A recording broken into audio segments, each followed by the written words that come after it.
Olá, sejam bem-vindos a mais um programa Por Dentro da Pós. Eu sou a professora Valentina Daldegan, coordenadora de cursos de pós-graduação na área de educação do Centro Universitário Internacional Uninter. Estou aqui hoje com um outro coordenador da pós-graduação também na área de saúde, professor Dr. William Salles. E nós estamos hoje com um convidado muito especial, que é o professor Dr. Valderílio Feijó Azevedo. Seja muito bem-vindo. Muito obrigado. Para falar um pouquinho do professor Valderílio, ele é titular da Academia Brasileira de Reumatologia, professor adjunto, chefe do Serviço de Reumatologia na Universidade Federal do Paraná, membro do Comitê Executivo da America's Health Foundation, do Comitê Internacional Alliance for Safe Medicines and Biologics em Washington. Bom, eu ia gastar aqui vários minutos do nosso programa só para falar o currículo do Dr. Valderílio. Então, para a gente simplificar, eu gostaria de dizer que ele se apresenta, a gente vai começar falando logo de um livro dele, como educador médico, músico e artista plástico. Não é, Dr. Valderílio? Exato, é um grande prazer estar aqui com vocês. Ainda bem que você não leu todo o meu currículo. A gente perdeu um pouco de tempo aqui precioso para a nossa conversa. Realmente, eu me apresento como educador, sou professor da Universidade Federal do Paraná já há 27 anos, né, indo para 28 anos, professor do curso de medicina da universidade. E também sou artista, eu falo artista visual, porque gosto de desenhar, mais do que plástico, né, visual. As artes visuais são incluídas aí, especialmente o desenho, a pintura, que muito me agrada, assim, desde criança eu desenho. E músico, assim, sou um músico popular, digamos, né, mas que está investindo em alguma coisa erudita. Mas é isso, a união das artes com a saúde sempre me preencheram. Então, e aí a gente tem esse livro do professor Valderílio, isso, que fala justamente, porque a área dele é de reumatologia, né? E esse livro fala de artistas famosos, né? Artistas assim, renomados da pintura, da história da pintura, que tiveram algum diagnóstico de um quadro de doenças reumáticas. E tem toda uma história, tem muitas curiosidades. Queria que falasse um pouquinho sobre esse livro. Então, esse livro ele nasceu, na verdade, de uma curiosidade, né? Eu tive num congresso europeu em Amsterdã, no início dos anos 2000, é o Congresso Europeu de Reumatologia, que eu sou reumatologista. E eu soube lá que um dos netos de Renoir, Paul Renoir, havia estado num congresso anterior falando sobre a doença do seu avô, né? E a doença dele foi artrite reumatoide. Então eu não sabia que Renoir tinha sofrido tanto com artrite reumatoide, e ele virou um case, na verdade, de estudo. E eu fui revisar toda a literatura, há muita coisa escrita sobre ele, sobre o impacto da doença na obra dele, e acabei estudando outros artistas visuais famosos, né, escultores, pintores, né, que por conta da própria natureza do seu trabalho, e também pela necessidade de continuar a produção das obras, eles foram acometidos por alguma enfermidade reumática, alguma enfermidade autoimune, e eu acabei discutindo vários casos de artistas nesse livro, eu condensei nesse livro, né? E há alguns casos em que se diz que esses artistas tiveram doença reumática, e, na verdade, a gente discute que provavelmente eles tiveram uma outra enfermidade e não a enfermidade reumática, como é o caso de Matisse, a própria Frida Kahlo, a Peter Paul Rubens, né, que também teve uma doença articular. Então, são o caso de artistas com doença reumática definida e outros com doenças reumáticas, onde a gente faz uma discussão sobre a possibilidade de que possam ter tido, inclusive o nosso famoso Aleijadinho, né, que é o Antônio Lisboa aqui, brasileiro, que também se discutia a possibilidade de ele ter uma doença reumática, que é a esclerodermia. E, na verdade, não, mas a gente acaba discutindo também isso no livro. Então é uma compilação, na verdade, de vários artigos, de vários livros. Eu consegui compilar tudo isso em várias pequenas histórias, né, e para mostrar o impacto da doença na obra desses artistas. É bem interessante nesse aspecto. E, na verdade, é um livro que é muito gostoso de ler, porque, além de trazer todas essas informações que seriam também científicas, né? Ou essa investigação histórica que você tem, a linguagem é muito gostosa.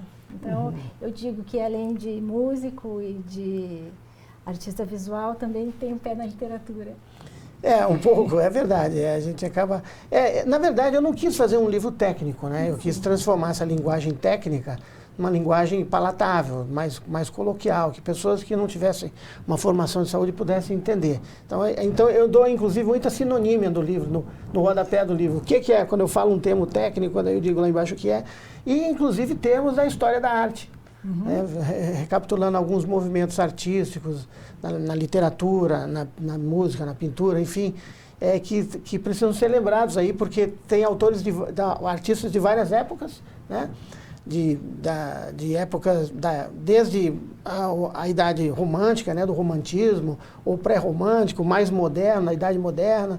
Então tem vários movimentos culturais que aconteceram nesse tempo, e eu faço uma discussão desses movimentos, tentando contextualizar a vida dessas pessoas nesses capítulos, e tentando contextualizar também o que havia de tratamento e de conhecimento sobre as enfermidades que eles desenvolveram nessa época também, né? Que a perspectiva é outra. Até coisas bastante interessantes para a gente discutir. Então, além de escrever, ele também é artista visual, mas além de artista visual, também é um músico. E eu queria comentar um pouquinho, você conversasse, posso chamar de você, claro, né? Comentasse com a gente sobre essa gênese da música e das artes com a medicina. Essa é interessante, porque nós temos uma sociedade, chamada Sociedade Brasileira de Medicina e Arte, né? Essa sociedade está um pouco parada, confesso assim, porque é muito difícil. Assim, você sabe que o financiamento da arte em geral é muito pequeno, né? Em todos os contextos no Brasil, especialmente dessa arte, falo mais estudada, mais erudita, certo?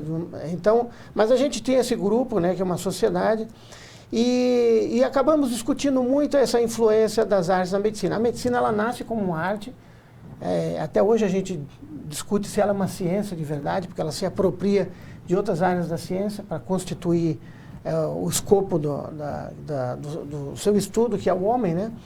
Mas ela surge como uma arte. Então, na mitologia grega, por exemplo, você tinha Apolo, que é o deus da poesia e da medicina. Então, ele estava, nessa época, agregada a arte com a medicina. Não existia uma tecnologia, né? Na verdade, a medicina ela era artesanal, o conhecimento era passado por alguém que dominava, e tinha um grupo de alunos, né, discípulos, que eles iam transmitindo esse conhecimento ao longo de décadas e ao longo dos séculos. A medicina só se torna uma ciência propriamente dita a partir do século XIX, com a entrada da microbiologia, melhores desenvolvimentos, o avanço na bioquímica, etc. Então, aí surgem as grandes cadeiras, que são as bases do conhecimento médico de hoje, a fisiologia humana, realmente como ela é hoje. Claro que houve algum conhecimento anterior a essa época, mas os micro-organismos só foram melhor reconhecidos no século XIX, né? O século XVIII se desenvolveu ali o microscópio, e depois a gente vai ter, um pouquinho antes, né, o microscópio, mas a gente vai ter, então, o melhor desenvolvimento da medicina aí. Então, a medicina, só recentemente, foi separada. Os romanos separaram um pouco isso, porque eles criaram um deus da poesia e deixaram outro deus para a medicina, que é o Esculápio. Então, apesar das culturas serem muito próximas, eles desagregaram essas duas áreas, né, das ciências, digamos assim, do conhecimento, e atribuindo a medicina e atribuindo a outra arte. Mas a natureza, como ela surge, é realmente junta. E hoje a gente fala de uma arte médica, o médico é um artista. É um pouco, porque tem a arte da comunicação, o bom médico é sempre um grande comunicador. Tem a questão do domínio de certas artes, porque isso acaba desenvolvendo a sua própria sensibilidade, o médico precisa ser sensível, né? A pior coisa é ter um médico frio, né? Esse respeito, essa confiança múltipla, ela vem também um pouco dessa relação, que é uma relação um pouco artística, né? Por mais que a gente ensine técnicas, né, isso tem a ver com um pouco da questão da arte, do desenvolvimento da arte dentro da sua formação. Então, tem tudo a ver. Eu acho que assim, a gente pode discutir durante horas aqui. A medicina, essa abertura que ela dá para as artes. E não é à toa que a gente vê muitos médicos que são artistas, né? Que desenham, que pintam, que gostam da música. Então, é muito forte isso, né? Também um pouco da válvula de escape, né? A nossa profissão tem ficado muito, digamos assim, muito tecnológica, muito estressante. O domínio dessas tecnologias, elas exigem muito tempo. Então, você tem que se dedicar muito a isso. Né? Um médico, digamos assim, um médico bom nos tempos atuais, né? Contemporâneos, é aquele que domina bem a tecnologia. Mas, por outro lado, nós tentamos resgatar também essa parte humanística do médico, onde a arte está inserida, né? O bom médico também é um humanista. E a gente esqueceu um pouco disso, né? Por causa desse volume enorme de conhecimentos tecnológicos. As próprias escolas de medicina estão reconsiderando, né, essa formação mais transversal durante todos os 6 anos da escola médica, né, o mínimo, né, de você ter conteúdos humanísticos, né, para que o médico possa incorporar isso na sua formação. É claro que isso também depende muito de uma formação sociofamiliar, educacional, que vem antes, né, de alguém chegar no curso superior. Mas lá é importante também que a gente desenvolva, né? É importante que o médico tenha isso desenvolvido. Esse livro, na verdade, é um pouco disso, né? Normalmente o que você faz? Você analisa uma pintura e diz, pô, olha, essa representação pictórica é de uma determinada doença, nessa cena me parece que a pessoa teve uma epilepsia, o doente está na cama, está muito pálido, talvez esteja com uma neoplasia, um câncer, numa fase terminal. Analisa a mão e diz, olha, essa mão provavelmente deve ter uma artrite nesse paciente. Tem uma... então, isso é o que a gente conhece. Tem muito livro escrito sobre isso. O que eu fiz foi exatamente o contrário. Eu parti do artista, da doença do artista, para interpretar um pouco da obra dele. E de que forma a doença impactou. E tem casos que são bem marcantes, como é o caso, por exemplo, de Gaudí, Antônio Gaudí, que todos nós reconhecemos, talvez um dos maiores arquitetos e também na história da arte, né, da arquitetura, o idealizador da Sagrada Família, que até hoje está em construção, e Gaudí teve aos 10 anos uma enfermidade reumática, uma doença. Ele teve uma artrite de punho e também na perna, ele tinha dificuldade para caminhar. E nessa época, na região de Barcelona, ele é catalão, na Catalunha ali, ele não tinha como brincar com os amigos, porque ele não tinha mesmo o desenvolvimento físico dos amigos. Então, ele era um menino que acabou se isolando um pouco do convívio de outras crianças, e ele acabou desenvolvendo um senso de observação muito grande por causa disso, da natureza.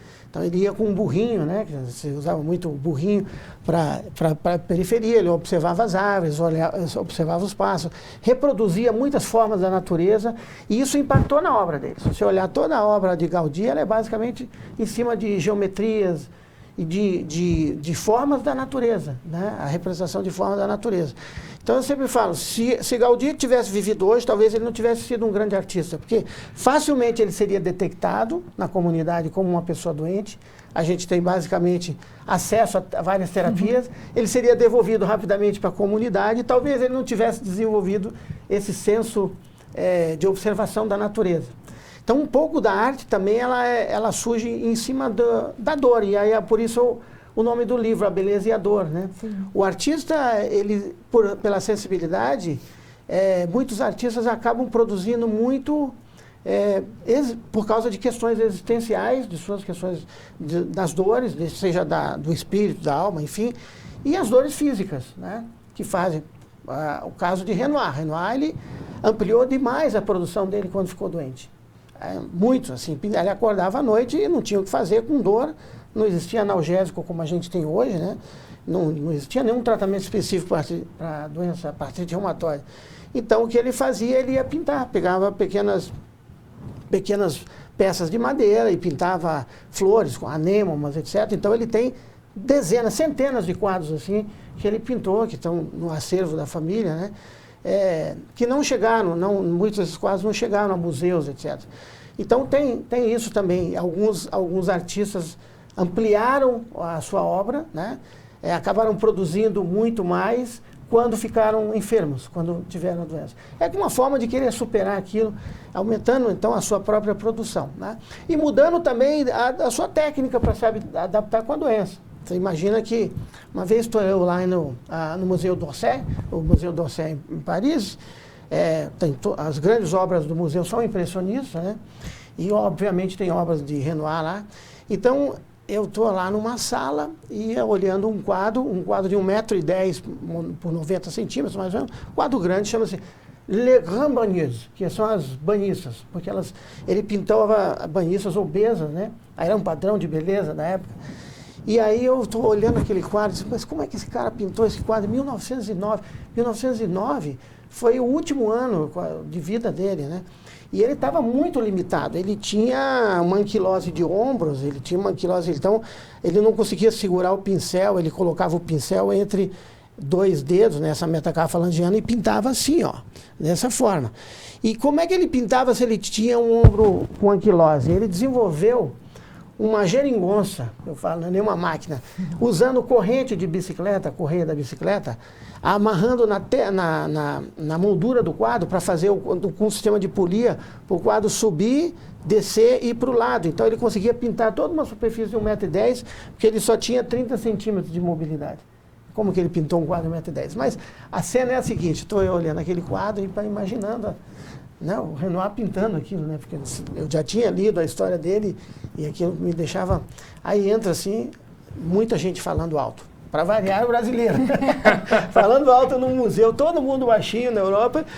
Aí o sujeito parou, era um carioca, ele parou assim, estava com os filhos lá.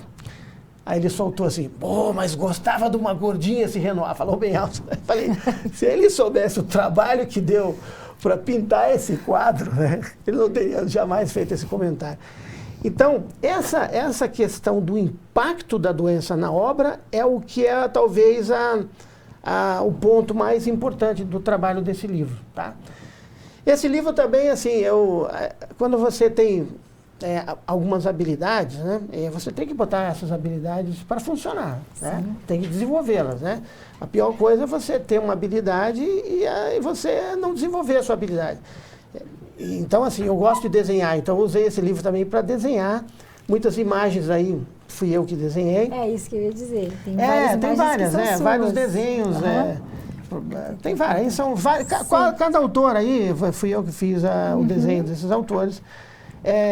E assim, muitos são mais recentes também. A gente não podia usar quadro, porque tem direitos autorais, algumas coisas, né? Então, eu fiz alguns desenhos também, mas tem muitos quadros. Esse é o Renoir, esse é um desenho feito em cima de uma fotografia de Renoir, fiz com carvão, o Renoir no Sena, né, num barco, no Rio Sena, ele está inclusive fumando, né, porque ele está com um cigarrinho na mão, apesar de estar doente, com artrite reumatoide, ele continuou fumando o resto da vida, sempre foi Também era comum, né, os jovens dessa época e levaram isso para a vida, para a vida inteira, né, o hábito de fumar. Hoje é demodê fumar, mas nessa época era aí, né, tinha todo um charme, né, quem fumava, os grandes artistas fumavam, muitos viviam na noite, então eram boêmios e tal, acabavam fumando, bebendo muito, era moda morrer de tuberculose sendo um artista no século XIX, né, e o Renoir ele vive a maior parte da vida dele no século XIX, né, então... esse impacto eu acho que é muito chamativo. E aí, quando eu coloquei isso no livro, aí as pessoas que leem, eu conheço a obra, mas nunca soube que a Grandma Moses teve artrite reumatoide, ou que Gaudí tivesse tido uma artrite, né? Então, aí as pessoas começam a observar, tem uma visão diferente sobre o artista também, né? Isso, e sobre a arte também. Sobre a arte também, que é exatamente essa... A arte também é uma forma de expressão, e a expressão também é uma forma do homem se superar, se transcender, né? Uma obra artística, ela vive além da vida biológica do ser, né? Daquele que produziu. Com certeza. Então, ela tem uma forma de transcendência, de superação, porque não da questão da limitação do tempo de existência, etc. Né? Então, tem esse simbolismo também no livro discutido. Olha, a gente está num bate-papo super gostoso aqui com o Dr. Vanderilho. Vamos para um intervalinho e a gente já volta com mais arte, mais medicina e mais música para vocês.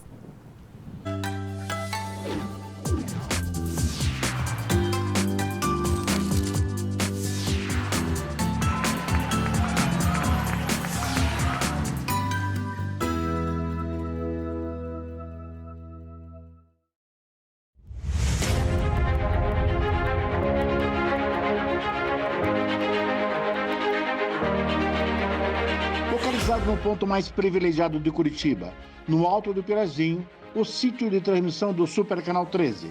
13.1 TV Cultura, uma das emissoras mais admiradas e premiadas no Brasil e no exterior, com mais de 400 prêmios. Com seu conteúdo rico, diversificado e plural, combinando informação de qualidade, opinião e entretenimento com diversão e conhecimento para todas as idades. Aqui você tem cultura. 13.2 TV Profissão.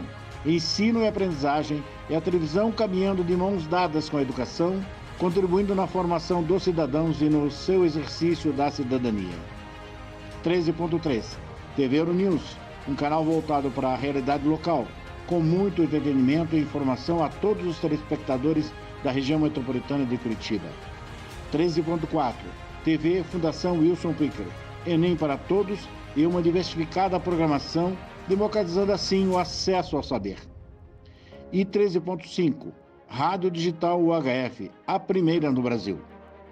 A multiprogramação do Super Canal atende a mais de 3,5 milhões de telespectadores em Curitiba e na região metropolitana, nas cidades de São José dos Pinhais, Piraquara, Colombo, Almirante da Mandaré, Bocaiúva do Sul, Campina Grande do Sul, Quatro Barras, Araucária, Fazenda Rio Grande, Campo Magro, Campo Largo, Contenda, Lapa, Balsa Nova e Itaperiçu.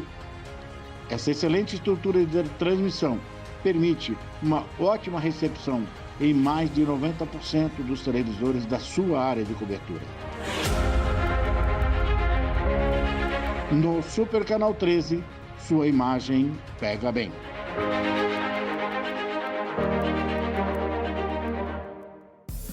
O Ministério do Turismo, a TV Cultura e o Uninter levam até você Provoca, Ainda bem. Metrópolis, Linhas Cruzadas, Estação Livre, Matéria de Capa, Senhor Brasil, Repórter Eco, Opinião, Planeta Terra e Quintal da Cultura. É muito legal. Aqui tem dramaturgia, sustentabilidade, documentários, música, inclusão, diversidade. Tinha que estar tudo aqui. Aqui tem cultura. Tem trabalho, tem carinho, tem zelo da Prefeitura por toda Curitiba. Zelo pela sua qualidade de vida. Ampliando para 36 mil as vagas para atividades gratuitas, como futsal, judô, musculação, natação, pilates, esgrima e muito mais. Zelo pela sua diversão. Nas piscinas aquecidas do programa Vivo Sábado para toda a família. Isso tudo é zelo pela cidade e por você. Prefeitura de Curitiba, orgulho de ser.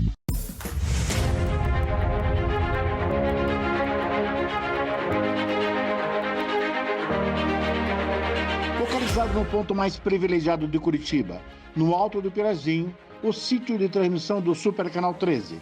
13.1 TV Cultura, uma das emissoras mais admiradas e premiadas no Brasil e no exterior, com mais de 400 prêmios. Com seu conteúdo rico, diversificado e plural, combinando informação de qualidade, opinião e entretenimento com diversão e conhecimento para todas as idades. Aqui você tem cultura. 13.2 TV Profissão. Ensino e aprendizagem é a televisão caminhando de mãos dadas com a educação, contribuindo na formação dos cidadãos e no seu exercício da cidadania. 13.3 TV Euronews, um canal voltado para a realidade local, com muito entretenimento e informação a todos os telespectadores da região metropolitana de Curitiba. 13.4 TV Fundação Wilson Picker. Enem para todos e uma diversificada programação, democratizando assim o acesso ao saber.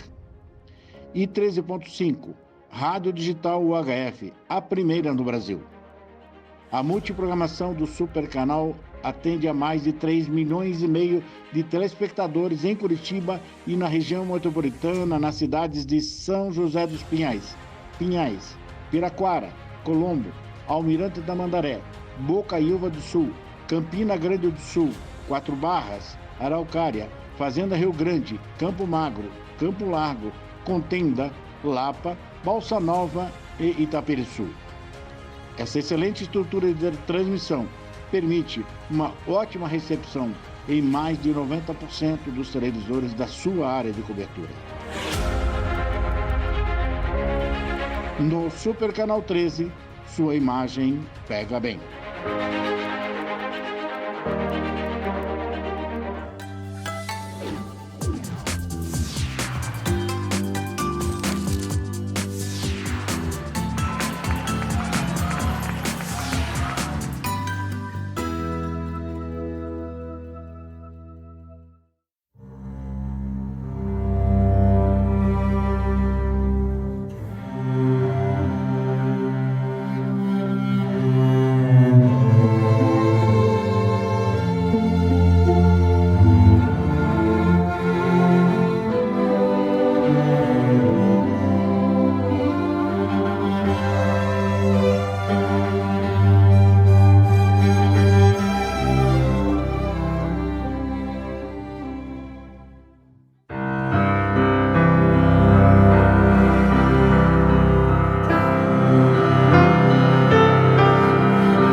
Isso aqui.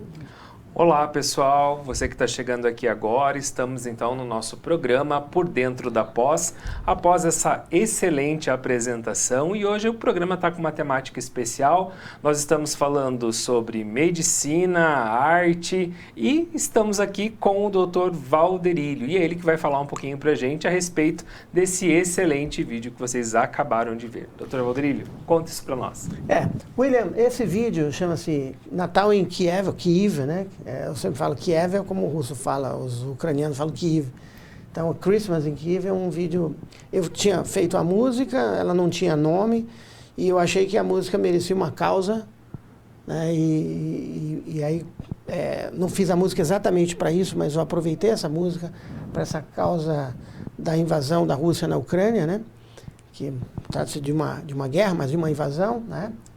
De um estado em outro estado, independente, e houve muito sofrimento de criança, destruição da infraestrutura do país, aquilo me chocou muito, né?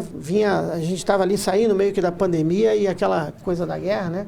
Foi muito forte para todo mundo ver aquilo no mundo civilizado, na Europa, né? Na parte oriental da Europa. E eu fiz esse vídeo com isso, fui até o consulado da Ucrânia, em Brasília, para tentar divulgar. No final desse vídeo, que não saiu ali, tem os créditos para doações para duas fundações, a Humanitas Brasil-Ucrânia, cuja sede aqui, Paraná, né? E a United 24, que é a United 24, que é da Fundação Zelensky, é do Zelensky. E ali você pode doar e dizer para onde, o que você quer construir escola, infraestrutura no país, se vai dinheiro para a questão bélica, etc. Mas principalmente pensando nas crianças, ali tem um texto, né, falando sobre a dificuldade dessas crianças. E eu pensei no Natal, porque a guerra começou antes do Natal, bem antes. E aí, como é que vai ser o Natal, né? Kiev foi sempre uma cidade com um Natal muito conhecido. Se você for ao YouTube, você vai ver várias imagens, né? No Instagram, no Facebook, da cidade. Ela se enfeitava toda, né? Era um Natal muito bonito. E como é que vai ser esse Natal agora com a guerra? Então, eu fiz esse vídeo para dedicar ao Natal das crianças das zonas de guerra e as crianças que estão refugiadas também, que muita gente abandonou o país, né? Então foi isso. A gente teve a honra de ter os arranjos desse vídeo pelo maestro Alberto Heller, né, os arranjos de cordas ali. Bastante amigo, já me ajudou em outras composições, em outras obras. E alguns músicos da Orquestra Sinfônica participaram ali, né? A gente gravou o áudio disso em estúdio, muito bem estruturado. Depois gravamos o vídeo. Dá um trabalho, porque ali tem, né, um vídeo bem profissional, assim, a gente está vendo aqui, acho que de imagem do YouTube, mas é um vídeo bem profissional, assim, sempre pergunto, pô, mas onde vocês gravaram isso? Onde é que foi essa igreja? Não foi na Europa, essa igreja é aqui em Curitiba, é a igreja João Batista ali, né, e é uma igreja ucraniana católica, não é ortodoxa, é católica, e essas imagens foram tomadas via aérea e as imagens internas da igreja. Nós colocamos um piano de cauda, colocamos lá dentro. Aliás, a participação da paróquia ali, abrindo esse espaço para a gente, foi fundamental, né? Então a gente fez um trabalho legal, acho que abriu assim, a perspectiva de fazer outros trabalhos do gênero. Depois desse vídeo fizemos uma música para Curitiba, para a Primavera de Curitiba, que é a primavera mais bonita do Brasil, né? A gente, bairrista, tem que falar isso mesmo, mas de fato, realmente Curitiba fica muito bonita, né? A cidade de flores, assim, uma cidade... E aí foi uma homenagem, né? Já existiam outras homenagens, eu não sou o primeiro a homenagear a Primavera de Curitiba. Outros compositores, inclusive, já fizeram trabalhos do gênero. Mas também compus essa música, achei que ela se adequava muito bem a esse motivo. E também, mais uma vez, pedimos a liberação do Parque Tanguá, o nosso prefeito liberou isso, participou e disse, não, à vontade, vamos colocar a nossa assessoria de comunicação, de mídias. Então, a Prefeitura de Curitiba foi pivotal, teve um papel espetacular para a gente produzir esse vídeo também, que é a Primavera de Curitiba, que está no YouTube também. E a partir daí eu comecei a gravar vários trabalhos que eu tinha anteriormente produzido e que eu não tinha tido a experiência e a oportunidade de gravar, né? Eu já tinha gravado algumas músicas, eu tenho uma experiência de gravar músicas próprias, de participar de festivais de canção, Festival da Canção Universitária, né? Já ganhamos melhor arranjo, melhor música, etc. Foi gravado na própria Federal, a gente tem 2 disquinhos, na época que isso acontecia com mais frequência, né? Esses grandes festivais. E agora, e depois com os Metralhas, né? Os Metralhas Beatles Again, que foi uma das bandas mais conhecidas aqui, icônicas do estado do Paraná. Meu amigo Alfeli, que é gastroenterologista, que já faleceu, o Paulo Hilário, o Vitório. Então eu tive a oportunidade de tocar nessa banda durante alguns anos, de participar do Festival dos Beatles, gravamos discos também, mas eu nunca tinha tido a oportunidade de gravar músicas autorais fora desse contexto de festival. E agora a gente investiu, estamos com algumas músicas no Spotify. Dia 21 de dezembro temos um show que vai ser no Teatro Regina Vogue. Aliás, gostaria de convidar quem gosta dessa música com banda, orquestrada, etc. Eu acho que vai ter uma oportunidade legal de ver músicas, não digo diferentes, mas de um autor diferente, um compositor diferente, né? E com músicos de boa formação aqui, curitibanos, né? Músicas algumas cantadas, outras só instrumental, música instrumental. A gente vai ter lá uma hora e pouquinho de show, vai ser uma oportunidade legal de voltar de novo para os palcos e estar junto com o público que aprecia a música. E como é que começou essa tua história com a música, né? Porque, só para a gente relembrar quem entrou agora, o Dr. Valdir, ele é médico reumatologista, né? Super renomado, tem um currículo enorme. E aí a gente se depara com um músico, né? Que grava, que faz todo esse movimento. Como é que começou isso? Eu morei no Rio de Janeiro, uma parte da minha infância, o antigo ginásio, né? Eu sou velho, a gente tinha um ginásio 4 anos, era 5ª, 6ª, 7ª e 8ª série. Não vou denunciar a idade de ninguém aqui, mas eu fiz os 2 anos, a 6ª série, a 7ª série, no Rio de Janeiro, morava em Copacabana. E o Rio tem festivais, tem vários festivais. Na década de 70, isso foi em 1977, 76, 77, tinha um projeto chamado Jovem Diz o Samba. Eu não sabia tocar nenhum instrumento. Mas eu compus um sambinha tipo, bem curtinho, assim, eu sou o que sou e ninguém vai mudar a minha maneira de cantar. E fui escrevendo samba, escrevi isso e coloquei lá, teve uma competição na escola e eu ganhei a competição. E aí essa música foi para o 4º Distrito de Educação e Cultura, que o Rio é dividido em distritos de Educação e Cultura. Fui cantar, defender a música lá no Sacré-Cœur de Marie, que fica na Rua Toneleiros, né? Para quem conhece Copacabana, ali é uma escola muito conhecida, tradicional da cidade. O jurado era o Sérgio Cabral, o pai, né? Que é pai do ex-governador, que era um crítico musical. E eu ganhei também nesse 4º Distrito de Educação e Cultura e fui cantar em Vila Isabel, na disputa de todos os distritos de Educação e Cultura. Eu tinha lá 13 anos.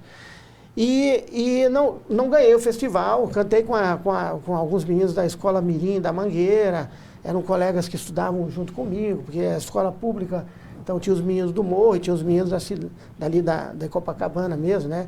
Os que vinham lá do Morro, Ladeira dos Tabajaras, ali que é a divisa entre Botafogo e Copacabana. E a gente teve a oportunidade de cantar, eu ganhei um violão e não sabia tocar, com 13 anos. Então eu entrei tarde, mesmo com violão foi mais tarde. E aí comecei, depois que eu ganhei, cantei com Clementina de Jesus, Xangô da Mangueira, a apresentação do Adelson Alves, foi muito marcante para mim, né, como um moleque, um menino, né, 13 anos, e essa experiência. Eu vim morar no Paraná e aí nesse primeiro ano já que eu tinha esse violão que eu ganhei lá naquele festival, eu comecei a aprender os primeiros acordes numa revistinha chamada Coro de Cordas, que inclusive o Beto Dias, que é meu amigo hoje, foi meu paciente, ele fazia algumas edições ali, tinha a forma facilitada de tocar e a mais complexa, né, da Coro de Cordas. E aí fui desenvolvendo, estudei um pouquinho de violão clássico, e fui sempre compondo, né? E muitas músicas eu compus e nunca consegui gravar. Estou gravando agora, que estou por volta de completar meus 60 anos, aí agora que eu estou tendo essa oportunidade, mais tempo para isso, e também mais recurso, né? Porque gravar não sai barato, né? É caro você fazer uma gravação e de qualidade, né? E você precisa ter recursos para fazer isso, né? Então, assim que surgiu. Então, eu nunca abandonei a minha sorte, ou foi, na verdade, eu consegui dividir esse tempo também fazer uma administração do tempo, né? Para poder manter a música, o teatro, que eu tenho peças de teatro, escrevi 2 peças, Terapia de Cabeça, o Confronto a gente apresentou no Guairinha, uma trupe do Banco do Brasil, da Atlética, muita gente, estava Cananda, que foi prêmio Gralha Azul, o próprio Marino Júnior, que o Galvão, que se estiver vendo o programa, foi um dos melhores, talvez, atores do Paraná, né? Sem dúvida, e eu conheci ele criança, interpretando lá o Confronto, ele vai lembrar muito bem disso. Então, eu sempre mantive isso, mesmo na medicina, e sempre escrevendo e fazendo música, coloco em festival, etc. E nunca parei. Daí, logo que eu entrei na Federal do Paraná, como médico, depois como professor, eu fui convocado pelo Alfredi para participar dos Metralhas. Eu já tinha tido a experiência com uma banda de rock pesado, na década de 80, fazia cover do AC/DC, né? Tinha uma voz, um timbre de voz muito parecido com o do Bon Scott. E depois com os Beatles, aí eu fiquei 6 anos, quase 7 anos ali tocando com os Metralhas. Depois montei uma outra banda, a Banda Rei, mas nunca, e aí as minhas músicas em inglês, nunca as músicas em português. E agora que consegui realmente escrevê-las e trabalhar um pouco mais essas músicas, né? Eu sempre gostei, eu sempre escutava alguma coisa orquestrada, mas sempre que eu executava mesmo no violão, etc., eu imaginava aquela música orquestrada. E agora a gente teve a possibilidade de ter, né, realmente isso acontecendo, de verdade. Bacana esse relato, Dr. Valderílio. E aproveitando o gancho, né? Nós temos a nossa Orquestra Uninter e a gente convida vocês, você que está aí nos acompanhando, né, todo início de ano nós temos o processo seletivo. Você que é músico, né, que toca qualquer tipo de instrumento de sopro, fique atento aos nossos editais, né, dê uma entrada lá no nosso site uninter.com, pós-graduação, entre lá na abinha de extensão e sempre vai estar lá o nosso edital para participar da Orquestra Uninter. Em breve nós vamos fazer mais um concerto, a gente fez um concerto recente de primavera, com a temática de temas de filmes e séries, que foi um sucesso. Tocamos no Calçadão da 15, não é mesmo, professora Valentina? E agora a gente vai fazer mais uma apresentação, né, agora de final de ano, para encerrar o ciclo de trabalho com todos os músicos que estão aqui com a gente, na Orquestra Uninter. Também vai ser no Calçadão da 15, dia 11 de dezembro, às 19 horas, 19h30. Mas já fica aí para vocês colocarem na agenda o convite e convidar também você que está aí em casa e está com o instrumento parado, não sabe o que fazer com esse instrumento. Ah, será que eu volto a tocar? Será que eu não volto? Eu não tenho onde tocar? Vem fazer música com a gente, vem participar aqui do processo seletivo da Orquestra Uninter e, se der tudo certo, vem tocar com a gente. Não é mesmo, professora Valentina? Com certeza. Então, enquanto estava falando desse concerto de primavera, eu pensei, o último concerto que a gente fez também foi um concerto de primavera. Olha só. E que foi agora em setembro, no Calçadão da 15. Sim, que bom. Curitiba é uma cidade propícia, né, para os concertos, né, também, né, o ar livre. Eu acho que a gente tem público para isso. Na verdade, nós temos público no Brasil, porque a música também ela tem que ir onde está o povo, né? A gente vê proliferar muito essas orquestras aí, nos bairros mais carentes, de comunidades mais fragilizadas. Eu acho iniciativas fantásticas de muitos músicos, de levar a música nas favelas, né, nas comunidades fragilizadas. E às vezes você encontra artistas incríveis, né, músicos incríveis ali, né, que podem, né, ter uma carreira brilhante, não só na música também. Eu vi isso acontecer na dança, a gente tem vários exemplos, na música erudita, na música popular, etc. Eu acho que quanto mais espetáculo ao ar livre tiver uma cidade, eu acho que mais culturalmente desenvolvida ela é. Com certeza, com certeza. Então, acho que, quem sabe a gente possa fazer uma parceria com algumas músicas. Também acho. E fazer de algumas músicas. A gente até estava conversando, eu e o professor, puxa, a gente pode fazer uma parceria aí claro. Quem sabe, então. Algumas apresentações, tem eventos também, né, na área médica. Nossa banda, que é a Banda Reia, né, que a gente também já foi para o festival, nós tocamos em muitos eventos internacionais, mas são eventos médicos. Então, essa abertura que eu estou tendo com vocês aqui, a gente tem nos grandes grupos. Eu faço parte de um grupo chamado GRAPA, que é um grupo de pesquisa em artrite psoriásica e psoríase, é o grupo global mais importante na área dessas doenças. E eu descobri que lá um dos coordenadores desse grupo também é músico, que ele toca violoncelo e sempre gostou, mas nunca teve oportunidade, é um sujeito com uma formação erudita. E um dia ele estava em Fortaleza, eu falei, olha, eu tenho uma banda e a gente toca, e mostrei um vídeo. Ele falou, não, mas vamos levar isso para um evento do Grappa. E nós fomos tocar em Nápoles, foi no primeiro ano que a gente tocou. Depois tocamos em Miami, nos mesmos eventos, tocamos em Toronto, no Canadá. Depois fomos tocar no evento da National Psoriasis Foundation, que é a fundação de psoríase dos Estados Unidos. Foi um jantar de gala. Nossa banda, então a gente sente bastante orgulho, né? Claro. De tocando a música anglo-saxônica, o rock, né, tem essa pegada, o rock inglês, etc. Mas assim, a gente faz legal, então a gente sempre esteve participando, então acho legal a gente fazer isso nos eventos médicos, por exemplo, aberturas de eventos. Talvez a gente vá ter um congresso brasileiro de reumatologia aqui em Curitiba, talvez no ano 2028, 27, tá? A gente pode preparar alguma coisa até lá, Claro. Um grande congresso com abertura. Nós vamos ter, então sempre tendo alguns eventos brasileiros, que vem a Curitiba, né? E mesmo os eventos regionais aqui. E também essa oportunidade de tocar ao ar livre, por que não também, de mostrar essa obra. Maravilha. Maravilha. Então, o tempo passou tão rápido. Aham. E já está na hora da gente encerrar nossa conversa. Puxa vida, eu acho que a gente vai precisar chamar o Dr. Valderílio aqui mais vezes para a gente poder continuar. Conversar mais. Essa conversa tão gostosa que a gente tem.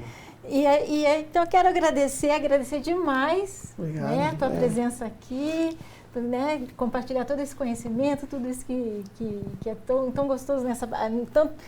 E é bacana como a gente vê como tem médico, músico, médico, e eu acho que essas duas áreas estão sempre muito em contato e é legal a gente explorar isso também, né? Então, gente, muito obrigada, professor William, obrigada, doutor Valderílio, e a gente espera vocês, então, numa próxima oportunidade com mais um Por Dentro da Pós.